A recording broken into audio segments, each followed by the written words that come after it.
Welcome to Midnight Murmur. Here, the night comes alive with chilling tales and spine-tingling stories. If you crave the thrill of the unknown and the eerie whisper of the supernatural, you've found your new haunt. Join us as we dive into the darkest corners of the human mind, unraveling short horror stories that will keep you up at night. Hit that subscribe button, turn off the lights, and let the murmur begin. Lost souls. In a desolate part of the countryside, far from any town or village, stood an ancient, crumbling asylum. Once a place of healing, it had been abandoned for decades, its walls now covered in ivy, and its windows shattered by years of neglect. The asylum was known as Lost Souls, a name whispered in fear by those who lived nearby. Legends told of the horrors that had occurred within its walls. Patients were subjected to cruel and inhumane treatments, and many had died in agony. It was said that their spirits lingered, trapped in a place of endless torment. For years, no one dared to go near the asylum, but curiosity and the promise of a thrilling story drew one man to its doors. Thomas was a paranormal investigator with a passion for uncovering the truth behind ghost stories. When he heard about lost souls, he knew he had to investigate. Armed with his equipment and a sense of determination, he set off for the asylum on a cold, foggy night. The air grew colder as he approached the building. The front doors, hanging precariously on their hinges, creaked as he pushed them open. Inside, the asylum was a maze of dark, narrow corridors and empty rooms. The walls were covered in peeling paint, and the floor was littered with debris. The atmosphere was thick with a sense of dread. Thomas set up his cameras and audio recorders, documenting his exploration. As he moved through the building, he began to feel a growing unease. Shadows seemed to move just beyond the reach of his flashlight, and faint whispers echoed through the halls. Despite his fear, he pressed on, determined to uncover the truth. In the heart of the asylum, he found the treatment room. It was filled with rusted medical equipment and blood-stained walls. A large, iron chair sat in the center, its restraints still intact. As Thomas approached, he felt a sudden chill. His breath fogged the air, and his equipment began to malfunction. "Is anyone here?" he called out, his voice trembling. The room grew colder, and the whispers grew louder. Shadows moved closer, taking on the vague shapes of tortured figures. Thomas could feel their pain and anger, their desperate need for release. He knew he had to help them, but he didn't know how. Suddenly, a door slammed shut behind him. He turned to see a ghostly figure standing in the doorway. It was a woman, her face twisted in agony. She reached out to him, her eyes filled with a desperate plea. "Help us," she whispered, her voice echoing through the room. Thomas felt a wave of sorrow wash over him. He knew he had to do something, but he was paralyzed with fear. The shadows closed in around him, their touch icy and suffocating. He struggled to breathe, his vision growing dim. In a last desperate act, he reached for his equipment, hoping to capture some evidence of the spirits. As his fingers brushed the camera, he felt a surge of energy. The shadows recoiled, and the room grew silent. When Thomas awoke, he was lying outside the asylum, the morning sun warming his face. His equipment was scattered around him, but the footage was intact. He reviewed it, hoping to find some explanation for what had happened. The video showed the ghostly figures, their faces contorted in pain, reaching out to him. The audio captured their whispers, their desperate pleas for help. Thomas knew he had to share their story, to give them a voice and bring their suffering to light. The legend of lost souls grew, but now it was a story of hope. People came to the asylum not to fear the spirits, but to honor them, to acknowledge their pain and remember the horrors that had occurred. And though the asylum remained abandoned, its walls crumbling and its halls silent, the spirits were finally at peace, their voices heard at last. Years later, the asylum was scheduled for demolition. On the day the wrecking crew arrived, they found Thomas standing at the gates, staring at the building with a solemn expression. He had not been seen in the town for years, and no one knew where he had been. As the first blow of the wrecking ball hit the asylum, a deafening scream filled the air, and the ground shook violently. The workers watched in horror as the building seemed to implode on itself, the walls crumbling and collapsing inward. When the dust settled, there was no trace of the asylum or Thomas.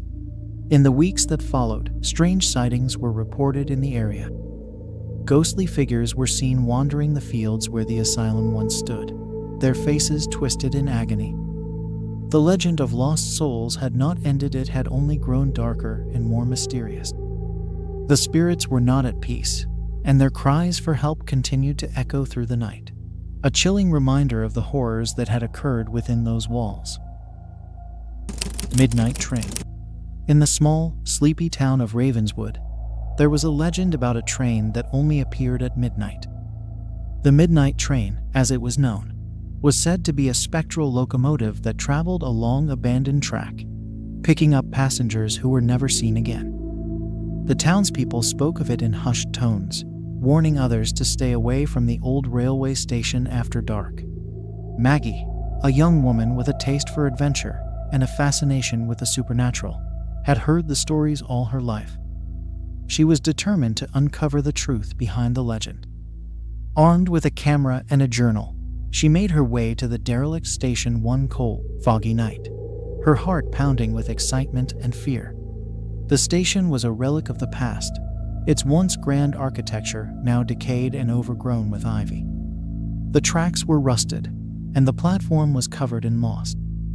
As midnight approached, the air grew colder, and an eerie silence settled over the area.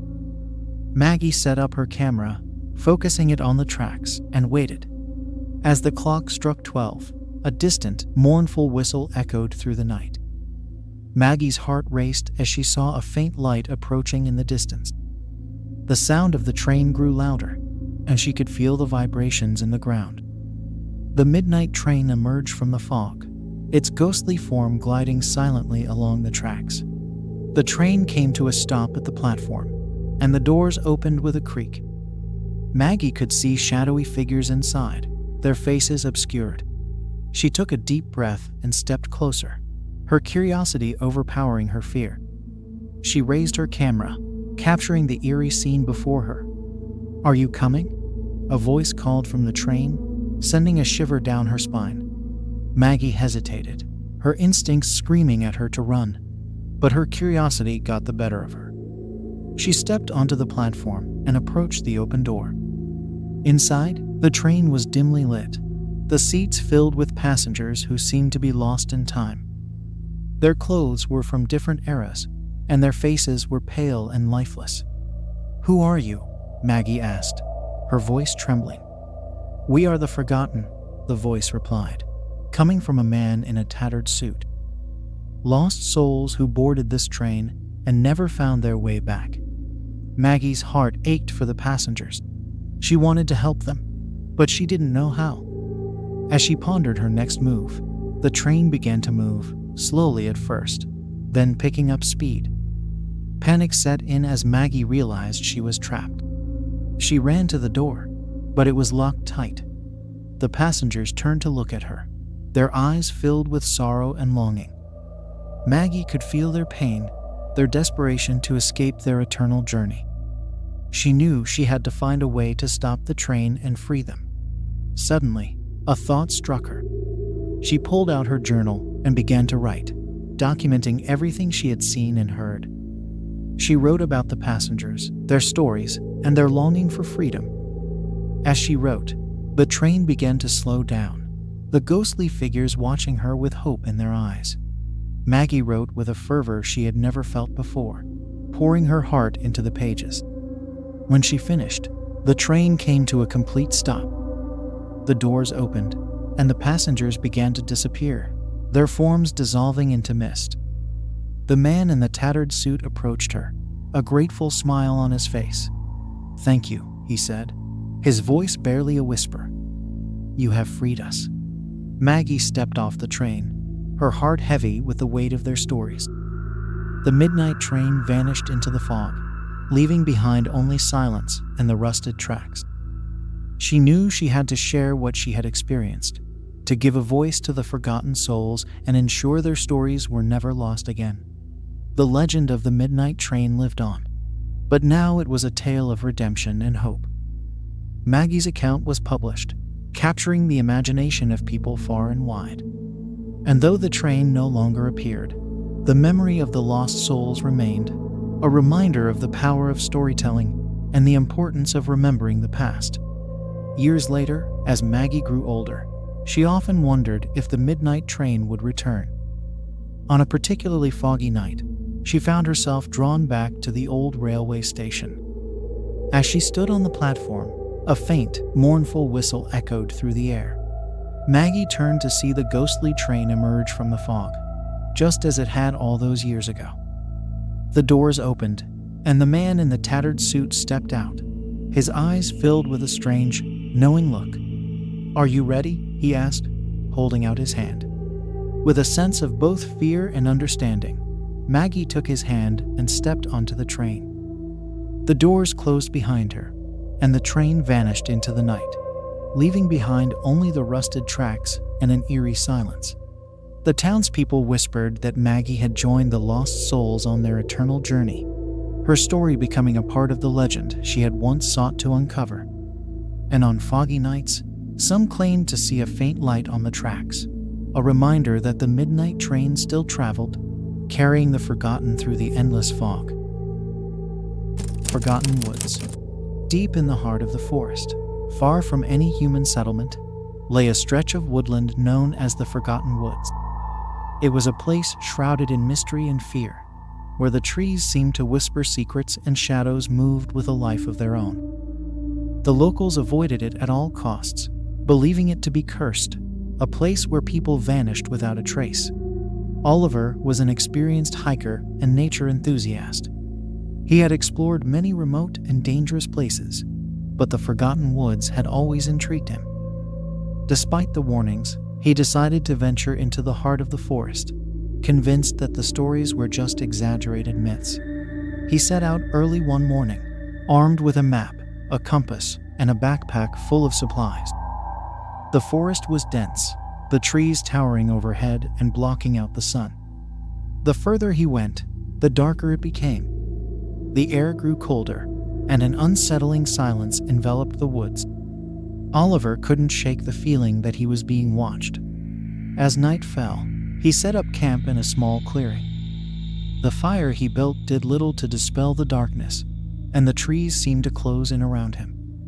He tried to sleep, but the forest was alive with strange sounds, whispers, rustling leaves, and distant, mournful cries. His dreams were filled with shadows and faces twisted in agony. In the middle of the night, Oliver was awakened by a soft, eerie glow. He sat up and saw a faint light in the distance, flickering through the trees. Curiosity and a sense of unease compelled him to investigate. He grabbed his flashlight and followed the light, his footsteps crunching on the forest floor. The light led him to a clearing he had never seen before. In the center stood an ancient, gnarled tree, its branches twisted and reaching out like skeletal hands. At the base of the tree was an old, weathered stone altar, covered in moss and surrounded by strange symbols etched into the ground. Oliver's heart raced as he approached the altar. The air was thick with an otherworldly energy, and he could feel the weight of countless eyes watching him from the shadows. He reached out to touch the stone, and a sudden, chilling wind blew through the clearing, extinguishing his flashlight. In the darkness, he heard a voice, a soft, whispering chant that seemed to come from all around him. The ground beneath him began to tremble, and the symbols around the altar glowed with an eerie light. Shadows moved, forming into ghostly figures with hollow eyes and twisted, sorrowful faces. "Who are you?" Oliver called out, his voice trembling. "We are the Forgotten," the figures whispered in unison. Trapped in this cursed place, unable to move on, Oliver felt a wave of sorrow and fear wash over him. He knew he had to find a way to help them, but he was at a loss. The figures moved closer, their faces etched with despair. "How can I help you?" he asked, desperate to do something. "Break the curse," they whispered. "Free us from this eternal prison." Oliver's mind raced as he tried to think of a solution. He remembered the stories he had heard about the woods, tales of a powerful sorcerer who had once lived in the forest and cursed it with dark magic.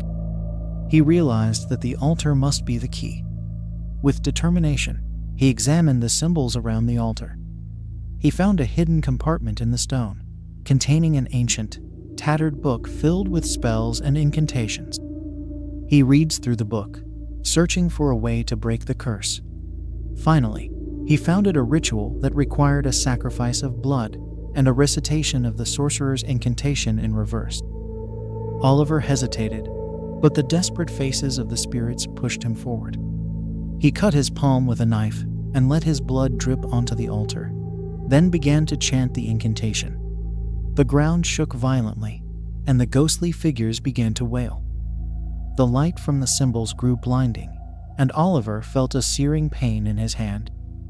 But he continued the chant, determined to see it through. As he finished the last word, the wind howled through the clearing, and the spirits let out a final, mournful cry. The light faded, and the forest grew still. Oliver collapsed to the ground, exhausted and in pain. When he awoke, the sun was rising, and the clearing was empty. The altar and the symbols were gone, replaced by a peaceful, untouched glade. The oppressive feeling had lifted, and the forest felt alive and welcoming. Oliver made his way back to civilization, his heart heavy with the weight. Thanks for listening. Don't forget to like and subscribe for more chilling content.